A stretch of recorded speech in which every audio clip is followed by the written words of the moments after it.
Okay, hello everyone. Welcome to the episode of Connecting with Annie Pateman. This is episode number 25. My name is Sam Lee. For those who have met me before, I'm the founder of Connect with Confidence Academy, and I'm the interviewer Annie. How's your day been today, Annie? My day's been reasonably quiet. Looking forward to catching up with you today, Sam. Thank you. Thank you. It's a privilege to have you on board on the interview. And yeah, and how was your weekend? Do you have anything special? Yeah, I had a great weekend. Last weekend, I caught up with my family in the snowy mountains. Oh, wow. Yeah, we hired a house up there and the weather was magnificent. Oh. My family live on the central coast, New South Wales. Oh. So it's been fairly awful there for the last few days. So I hope everyone's okay in New South Wales. But we had a beautiful weekend. I caught up with my daughter and my two grandsons, lively grandsons, 6 and 3.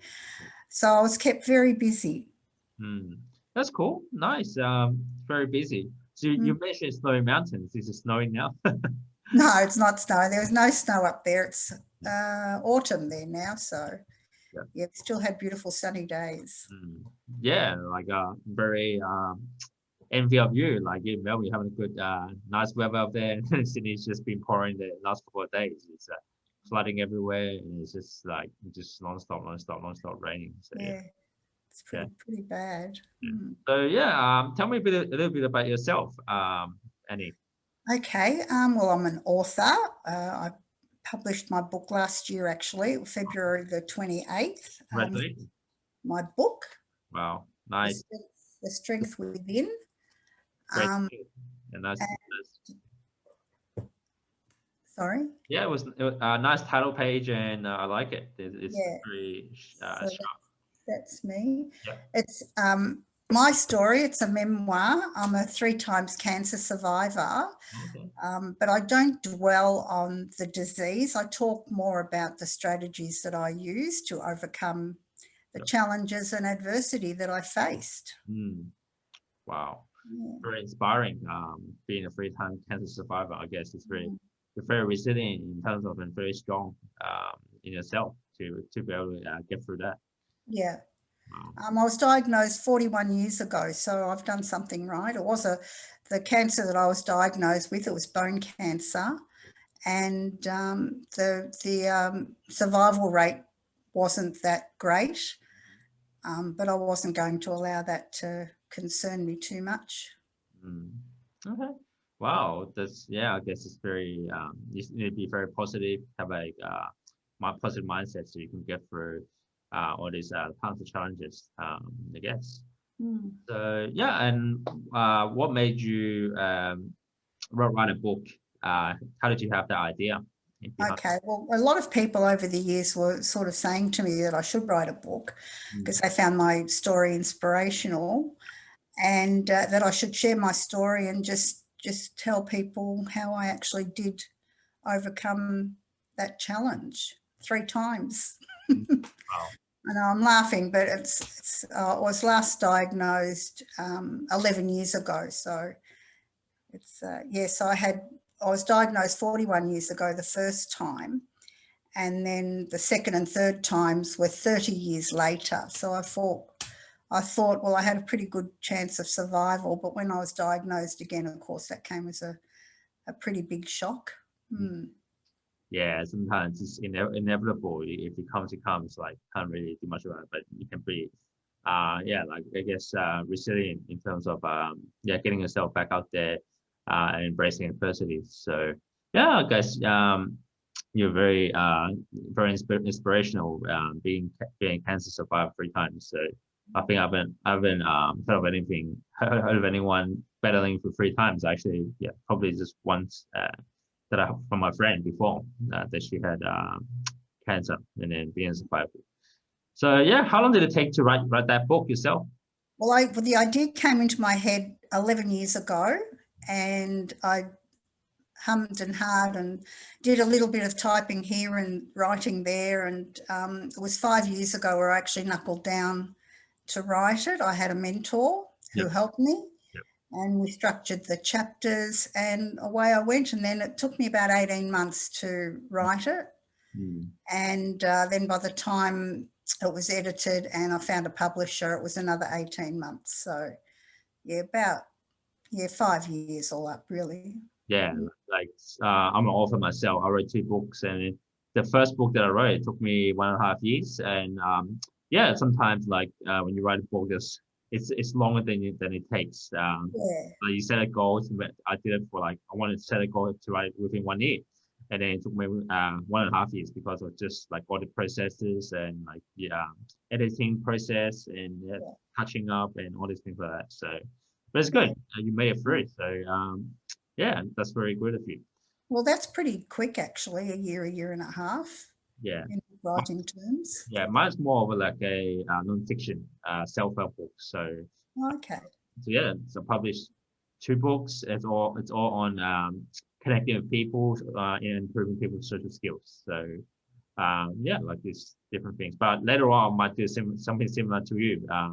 But writing a autobiography, a memoir. So I can basically just tell a bit about my story as well, because I've been through depression before, and I really want to talk about making inspirational stories so other people can pick up things as well, like people with anxiety or depression as well. Yeah. So how long have you been in Melbourne for?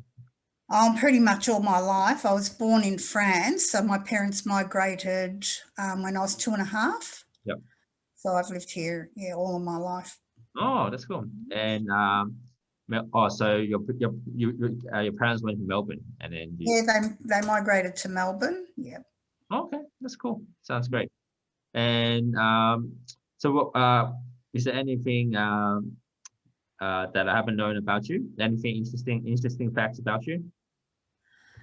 Well, I'm a mum. I've got 2 adult children. They're 43, I can't believe it, and 40 years old. Yeah. I've got my 2 grandsons, so 6 and 3, as I mentioned, and yeah, I'm married and have a little dog called Millie, and really live life, just like most people. I have stopped paid work. I was usually in admin. My last employer was Monash University. Okay, that's very cool. But yeah, look, I decided to focus my book and retire and and just, I've worked for a very long time, so I just thought it's just time to do what I want to do now. Yeah, that's cool. Like I guess it's it's a good time to write a book, especially when you retire. It's a lot of people that do that, and so actually it's very fulfilling when you write a book and like you have that status as an author. It's very that's right. It was very hard to get used to, because I'd tell people about it and they'd go, "Oh, I've never met an author before," and I'm thinking, "Oh, I am an author." That's very cool. Yeah, that's great. So well, what are your passions, like hobbies or passions? What do you like doing yourself, Annie? Well, I'm a mean Scrabble player. So I love swimming. I love spending time with my family. And I love travelling, which you can't do very much these days. But I've got a planned trip to Tasmania next month. That's interesting. Which would be nice, yeah. So yes, I love travelling. I love holidays. Yeah. So have you travelled around the world, or where? I have. I've been lucky because being born in France, I've still got family over there. So I've been lucky to go and visit them a couple of times. Just before COVID, our last trip was the Canada-Alaska experience, doing an Alaskan cruise, which was fantastic. Yep. And a message there is, if you have plans or if you have dreams, don't think about it, just do it, because you just do not know what's going to happen to stop those plans. So I try to take up every opportunity that's available. If I want to do something, I just do it. I just, don't think about it. I just, you save your money, and if there's something you really want on your bucket list, whether even it's just going for a hike in the mountains, which wouldn't really cost much money, just do it. Yeah, that's very inspirational quote. Just do it. Yeah. A lot of people overcomplicate things, and it's really about just taking that idea, that leap of faith, and just go ahead and do it. Yeah, it's cool. That's nice. And you said you mentioned you had a dog. I like dogs as well. What kind of dog do you have? Her name's Millie. She's a little Tenterfield Terrier. Yep. I haven't got a photo of her, but she's only a little tiny black and tan thing, very yappy. She likes to yap. So usually just when you come home or when you leave, but she's usually pretty good. That's good. That's good. So is your books on Amazon, or is your Yeah, I've got, my book is actually available on Amazon, and it's also available as an ebook, and it's also available as an audio book, because I know a lot of people out there would just like to listen to books just driving their car or doing their housework. But I also created the audio book for people who are visually impaired. That's pretty cool. Because they have difficulty obviously reading. So that was my main audience, was to assist the visually impaired people to be able to have the opportunity to read my book. That's very cool. Like for the viewers out there, so to find your book, you just how do we go to Amazon, Audible, the biggest, which is actually owned by Amazon. Yep. If you just type my name in the Google, there's a whole heap of places you can buy my book. Booktopia, Barnes and Noble, Dimmicks, just everywhere. That's cool. And did you have much opportunities to do speaking gigs, and did you how's your author journey at the moment? Well, that's the problem, because in Melbourne we've been in lockdown, or we were in lockdown for many months, 7-8 months, and libraries are normally your audience, where you have to find your audience, and they've been closed. Yep. And you've still got the problem with having a certain amount of people in the libraries. But I did have the opportunity doing an online Zoom author talk with the Casey Cardinia Library, and that was really successful. So so basically that's really the only opportunity I've had, but I'm really looking forward to having more speaking opportunities. That's good. That's good. Yeah, I guess it's very nice when you have speaking opportunities. People listen to you about your inspirational story, and it's very worthwhile, I guess. Yeah. So so the second last question I want to ask you is like, how do you build positive relationships with people? Like I just want to get people's opinions on how on their perspectives on how they build positive relationships. Do you have any secret behind that?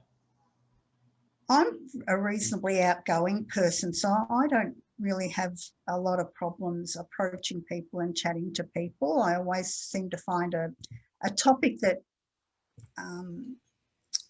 is familiar to both of you. So if I meet someone, or first thing, I talk about food, because I love food, or where do you go to eat?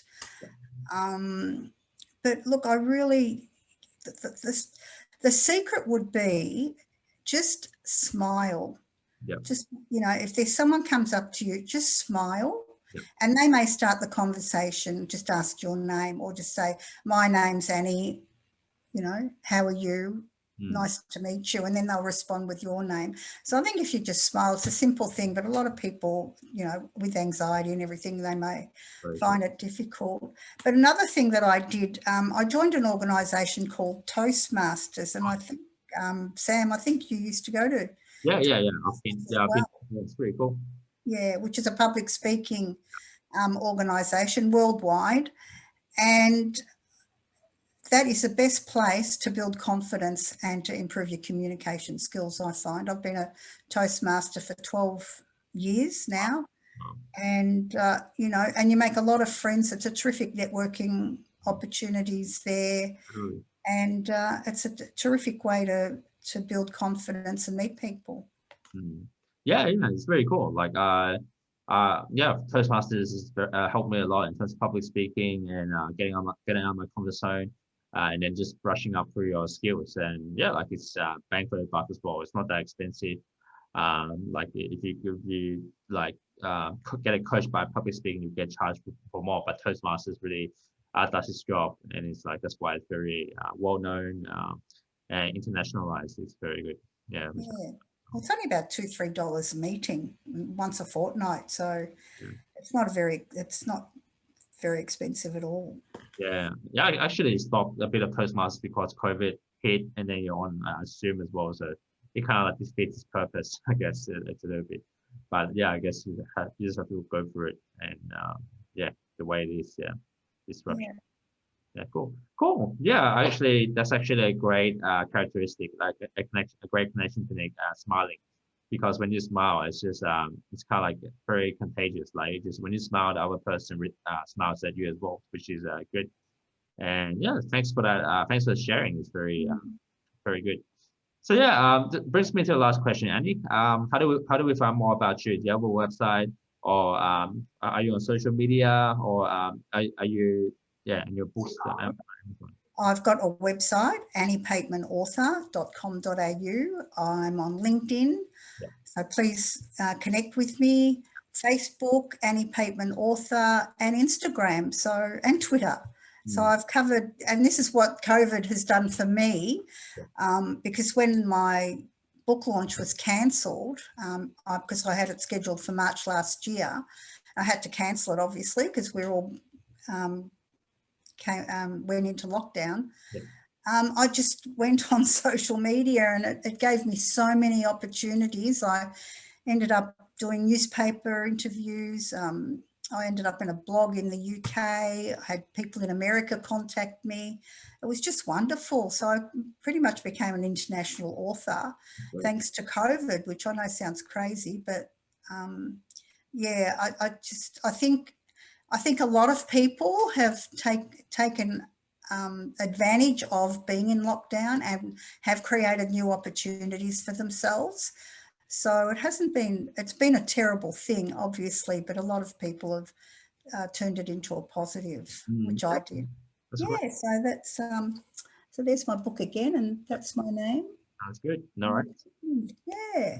Nice. So that's great. So viewers out there, thanks for tuning in. If you want to connect with Annie, feel free to connect her with on her social media accounts, Facebook, Instagram, LinkedIn, and buy a book. It's very inspirational. And if you want to buy a book, just type in the Annie Pateman in Google, and you'll find her books. So yeah.